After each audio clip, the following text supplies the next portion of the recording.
E a gente tem muito o que falar desse jogo do Palmeiras, né? Vamos conversar sobre isso, porque o que aconteceu lá em Novo Horizonte hoje a gente não pode normalizar, não. Informação exclusiva: o Palmeiras está tentando um chapéu no Corinthians por um volante revelado no Flamengo. Vídeo de hoje do canal do Nicola traz todos os detalhes dessa história. Fala aí pessoal, sou Jorge Nicola, bem-vindos a mais um vídeo do canal. Sempre bom ter vocês por aqui, sem perder tempo, pedir para deixar like, se inscrever no canal e ativar as notificações. Hora de falar de informação exclusiva. Palmeiras e Corinthians disputam a contratação de um volante revelado pelo Flamengo. Eu me refiro a Vinícius Souza, 26 anos de idade. Ele pertence atualmente ao Wolfsburg. Vários setoristas do Corinthians já haviam divulgado que o atleta é alvo de uma proposta do Timão. O Corinthians procurou o Wolfsburg para pedir um contrato de empréstimo de uma temporada com opção de compra. Quero trazer a informação exclusiva. O Palmeiras é outro interessado e acenou com uma oferta para comprar o jogador por 9 milhões de euros. A gente está falando de quase 57 milhões de reais. O grande ponto é que o Wolfsburg havia comprado esse jogador na temporada passada por 15 milhões de euros. O Vinícius Souza atuava no Sheffield United, da segunda divisão inglesa, era um dos protagonistas do seu time, mesmo atuando na função de primeiro volante. Até por isso, custos e uma contratação bastante cara. Pois bem, na Alemanha, o Vini Souza teve um início de ter passagem bem legal, titular absoluto, mas as coisas mudaram a partir do mês de novembro. Desde 7 de novembro ele não é titular. Dos últimos 7 jogos do Wolfsburg, ele não saiu do banco em 5 deles. E nos 2 únicos que entrou, atuou em apenas 5 minutos. É por isso que tanto o Palmeiras quanto o Corinthians têm esperanças em contratá-lo. Jogador que na época do Flamengo, de base, era conhecido como Vinição. Ele foi negociado com um time belga em 2020.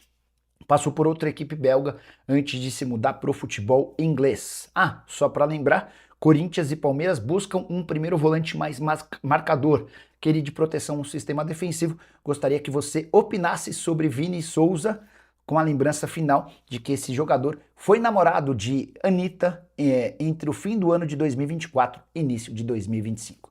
Curtiu o vídeo? Não esquece de deixar like, se inscrever no canal. A gente se encontra assim que surgir notícia. Tchau! E a gente tem muito o que falar desse jogo do Palmeiras, né? Vamos conversar sobre isso, porque o que aconteceu lá em Novo Horizonte hoje a gente não pode normalizar, não. Não pode, não tem essa justificativa de que o calendário, de que não treinou, todo mundo tem o mesmo calendário, todo mundo não treinou igual, inclusive o Novo Horizontino. O Novo Horizontino jogou Série B, acho que teve uma semana a menos que o Palmeiras de folga aí. Voltou praticamente a mesma data. Agora, não dá para normalizar o que está acontecendo, não. Não dá, não. A forma como o Palmeiras jogou, tomar de 4, não pode perder, porque aí a gente entende, pode perder. Porque é começo de temporada, o time não treinou, vem de 3 vitórias, você tem que mexer no time aqui e ali, aí vai para Novo Horizonte, perde de 1-0, 2-1, tá tudo certo. Agora, tomar 4 do Novo Horizontino, não tem justificativa que ele possa dar hoje, que a gente possa entender que é normal o que aconteceu lá em Novo Horizonte hoje. 4-0 Palmeiras e Novo Horizontino, normal seria o contrário. Normal seria o contrário. Agora, ver o Palmeiras com os jogadores que tem, da forma como jogou, contra um time modesto. É modesto no Novo Horizontino, está na Série B do Campeonato Brasileiro, sempre brigando, enfrentando o Palmeiras no Paulista, sempre ficando pelo caminho. Não importa que tem 3 semanas de treino, que tem 2 semanas de treino, não importa. Não pode perder de 4-0 no Novo Horizontino, nem que for amistoso, nem que for um jogo de férias. Não pode perder. Não pode perder porque é o Palmeiras. É o time que tem o maior investimento do Estado, pelo menos, né? Não é do Brasil, mas é do Estado. O time que tem o maior investimento, que tem a melhor estrutura, que oferece todas as condições, que tem a melhor base, que ele está usando a base, tem falado muito sobre a base, que eu uso a base, que eu tenho a base. É a melhor base que um time de futebol profissional pode ter na América do Sul. É a melhor base. Só que aí não adianta você colocar o Alan e mandar ele marcar e jogar por dentro. Não adianta botar o Riquelme, que a principal característica do menino é jogar aberto no 1 contra 1, aí ele vem para dentro para abrir o corredor para o Piquerez. Do outro lado, abrir o corredor para o Kelvin. O Kelvin no 1 contra 1 vai driblar quem? Quem? Ninguém. Ninguém. Não é característica, não sabe fazer e não vai fazer. Agora, é melhor deixar o Alan aberto para ele receber no 1 contra 1 e traz o Kelvin por dentro, e do outro lado a mesma coisa, né? Apesar do Piquerez ser um jogador que vai muito no fundo, que tem um bom passe, mas se você traz os meninos para dentro, não escala os meninos. Se for para os meninos jogar totalmente fora das características dos meninos, não traz eles para jogar, não bota em campo. Que não dá. O que os meninos jogaram? E a culpa é do Alan, que não jogou hoje, não conseguiu jogar? A única jogada que ele fez lá direito no comecinho do segundo tempo é quando ele estava aberto. Quando ele vai para dentro, tem zagueiro, tem sobra, ele não tem espaço, não consegue jogar. E aí o Abel não dá para usar o que ele usa quando ele tem 2 meias abertos. Eu falei isso na programação, né? Na transmissão, quando ele tem o Felipe Anderson, quando ele tem o Veiga, quando ele tem o Maurício pelo lado, traz o meia para dentro, beleza, tem a bola, vamos controlar o jogo, essa é a proposta. Agora, tem 2 meninos rápidos, que joga com a bola aberta pelo lado para confronto. Os meninos gostam de confronto, 1 contra 1 de preferência, quando tem essa possibilidade. E quando dobra em cima deles, aí sobra o lateral. Aí o lateral sobra para meter uma bola na área, para fazer uma ultrapassagem, porque aí dobra a marcação, vai sobrar quem vem por trás, que é no caso dos laterais. Até o Piquerez, que cruza bem a bola, que tem boa chegada no fundo, ele vai ter vantagem. Mas deixar os meninos por dentro, para o lateral passar e toda hora ficar cruzando bola na área, com o Flaco que não estava lá, tem mais essa ainda, né? Porque o Flaco não estava lá hoje. O Flaco não ficou como referência hoje. O Flaco não usou essa posição de ser o jogador de frente, porque o Veiga era para ser o armador, que não consegue, né? O Veiga era para ser o armador e não o Flaco, da forma como ele joga quando está o Tigrinho. Não, estava o Veiga. Então o Veiga tem que armar para o Flaco finalizar. Só que o Flaco sai da área. O lance do menino do Riquelme, a melhor oportunidade do Palmeiras. Quem estava na área? O Riquelme. Quem meteu a bola para o Kelvin? O Flaco. O Flaco, que é o jogador de referência, que tem a característica, fez o gol contra o Mirassol de cabeça, porque foi uma falta, aí ele estava dentro da área. Não parou na área, mas isso tudo o Abel tem que cobrar dos caras. O Abel tem que cobrar dos caras. O Flaco está jogando sem o Tigrinho, ele não é meia, ele é o homem de referência, ele tem que estar dentro da área. Ele tem que 2 jogadores abertos, com característica, deixa os caras abertos, o lateral vem no apoio, para quando dobrar a marcação em cima dos meninos, eles terem liberdade, mano. Então não dá para jogar com jogadores diferentes, com característica de meia. Não dá. E como eu cheguei agora, e a gente já sabe que o Abel já falou, eu acho que para a gente começar a tentar entender um pouco o que aconteceu hoje, tentar entender um pouco o que aconteceu, a gente precisa primeiro ouvir o Abel. Falar o que o Abel falou. Já estou sabendo que a coletiva foi 5 minutinhos. Mas o Abel precisa falar. Pelo menos esses 5 minutos a gente precisa ouvir o Abel para entender o que ele falou, o que ele achou, por que ele escalou e por que colocou o menino, o Luiz Pacheco, com 4-0. Com 4-0 botar um menino, para quê? O Luiz Pacheco entrou no lugar do Larson, que já é outro menino também, mas tem 20, 21 anos. 4-0, para que vai expor o menino desse jeito? Bota o Maurício para tentar alguma coisa, mesmo que não aconteça mais nada, já está 4-0. Mas como é que vai botar um menino de 17 anos com 4-0? Para quê? Para queimar o menino? Para o menino entrar e resolver o jogo com 4-0? Não dá para entender. Não dá para entender para que botar um menino na fogueira com 17 anos. Esses meninos têm que entrar quando o time está ganhando, quando o time pega um adversário mais fraco, nessa fase do campeonato, mas quando começo de jogo, ou quando o jogo está ganhando, ou quando está tudo controlado. 4-0, para que botar um menino de 17 anos? Eu não vou entender isso nunca. Um cara experiente como o Abel, vencedor como o Abel, que tem essa rodagem dentro do Palmeiras, conhece a base, já usou muito bem esses meninos, mas não dá, né? Para que fazer isso com o Pacheco? Vamos ouvir o que ele falou, depois a gente continua conversando aqui.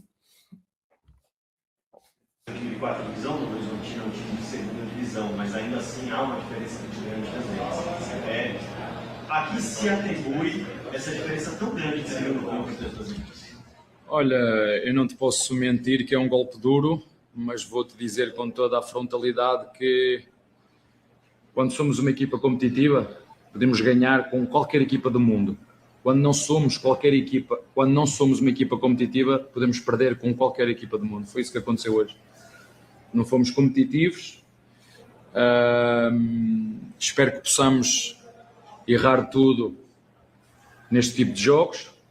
Nós sabemos a responsabilidade que é de representar o Palmeiras, mas, como te disse, é um golpe duro e quando não somos competitivos nem nos mobilizamos mentalmente para este tipo de jogos, este tipo de resultados podem acontecer e basta olhar para a forma como sofremos os 4 golos. Se fores analisar qualquer um dos 4 golos, não é normal na nossa equipa, portanto, como tu disseste bem, isto não é normal e não é normal porque não fomos competitivos. Portanto, é uma derrota pesada, mas será uma derrota maior se nós não aprendermos com o que aconteceu aqui hoje. Abel, boa noite, Rafael, TVT afiliado da Globo. Já que você falou que o time não foi competitivo, né, que foi um golpe duro, como virar essa chave e trazer esse mental de uma maneira tão rápida, já que tem um clássico no sábado? Não, olha, da mesma forma como estava tudo bem até agora, nós sabemos que o futebol é volátil, nem estava tudo muito bem porque tivemos 3 vitórias seguidas, já vos disse, é um momento para nós pormos todo o mundo a jogar, é um momento para nós avaliarmos o momento de cada jogador, é um momento para nós os testarmos também e não há melhor momento do que este. Portanto, cada jogo é uma história diferente, este teve a sua história, como te disse, um golpe duro, resta-nos trabalhar e prepararmos para o próximo jogo que está já aí no virar da esquina. Abel, em cima do que o Piquerez falou na saída do campo, ele mencionou que me chamou bastante atenção na entrevista, ele falou que foi um time medroso.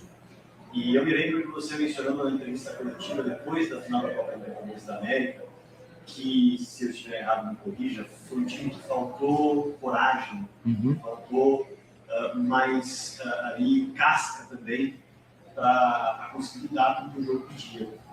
Olhando para o que era aquele elenco, olhando para o elenco que você tem agora, que tem algumas saídas, uma chegada, muitos jovens da base também, como trabalhar para fazer com que esse time não repita erros do passado? Vamos só pôr aqui coisas bem claras. Para já, quando olhamos para a equipa, há muitos jogadores que estão lesionados e nós não estamos na máxima força. Ponto número 1. Ponto número 2, já vos disse mais do que uma vez que vamos apostar nos jovens, vamos olhar os jovens, vamos metê-los à prova e nós hoje vimos golos que não podemos sofrer.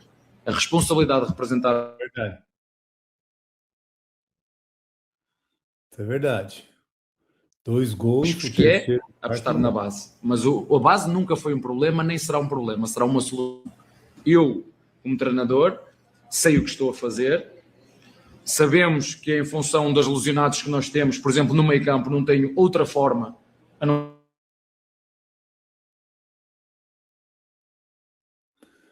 Também poder rodar, experimentar o Arthur, porque, como vocês já perceberam várias vezes, ao longo do ano há muitas lesões, como já aconteceu no ano anterior, sobretudo numa fase muito decisiva do ano, e se não for agora que hoje vai haver, não é quando for uma final da Libertadores ou uma meia-final que nós vamos começar a testá-los. Portanto, sim, é um golpe duro, sim, talvez a minha maior derrota desde que eu estou aqui. Agora que sejam abrolhos para todos. Sejam abrolhos para todos. Vou acabar como comecei esta entrevista.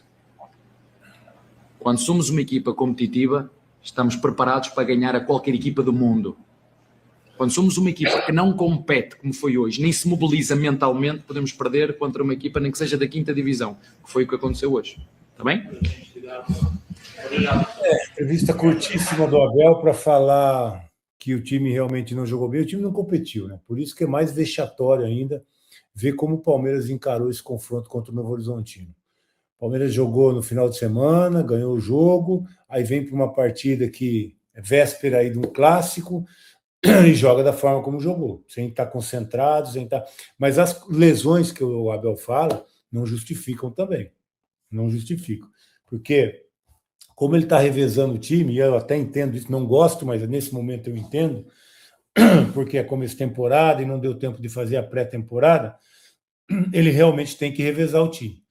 Agora, as lesões que ele tem, não dá para justificar, porque o Novo Horizontino nem sonha em ter os jogadores que o Palmeiras tem. Nem sonha, nem os que vêm da base, nem os que vêm da base. Tanto que o Rômulo, que está lá, chegou no Palmeiras, mesmo com os meninos da base, não conseguiu jogar e voltou para o Novo Horizontino. Então a disparidade é muito grande. O nível dos jogadores que ele tem à disposição do Palmeiras é uma disparidade muito grande com o Novo Horizontino, que é um time modesto no interior, de segunda divisão, que está brigando aí para tentar chegar na primeira. Mas um time que tem todas as suas dificuldades, mesmo com o Abel com alguns desfalques por lesões, as dificuldades que o Novo Horizontino tem a cada jogo, a cada compromisso para botar um time em campo, não se compara. Não se compara. E não tem lesão que possa fazer com que o Palmeiras justifique uma derrota como essa para o Novo Horizontino. Então o Palmeiras não competiu, é verdade. Aliás, essa é a principal característica do time do Abel, né? Um time que briga, compete, que não tem assim um grande destaque. Teve o Estevão, lógico, que passou por aí, que é um craque, né? E que foi importante. Teve o Hendrick, que era um craque, que foi embora rápido também, que decidiu. Mas se a gente olhar a forma como o Abel trabalha o time desde que ele chegou até agora, ele não usa o grande jogador, ele não usa um craque, às vezes nem consegue usar da forma, usando as características. Ele usa o coletivo. Ele é forte no coletivo, arma time competitivo, faz uma boa gestão de grupo, faz uma boa gestão de vestiário e muitas vezes se perde quando faz as substituições também. Isso é uma verdade. Ele tem uma ótima gestão, ele é um cara que administra o vestiário como ninguém, mas no jogo, muitas vezes, se embanana todo. Aliás, o exemplo de hoje, eu estava falando antes da coletiva, eu não vou entender, não há justificativa que me convença de que ele tem que botar um menino de 17 anos com 4-0. Vai usar a base? Deve usar mesmo. Precisa usar porque é a melhor base do futebol brasileiro. Mas colocar um menino com 17 anos com 4-0, eu não vou entender nunca. É botar o menino no fogo, é botar o menino dentro da panela de pressão.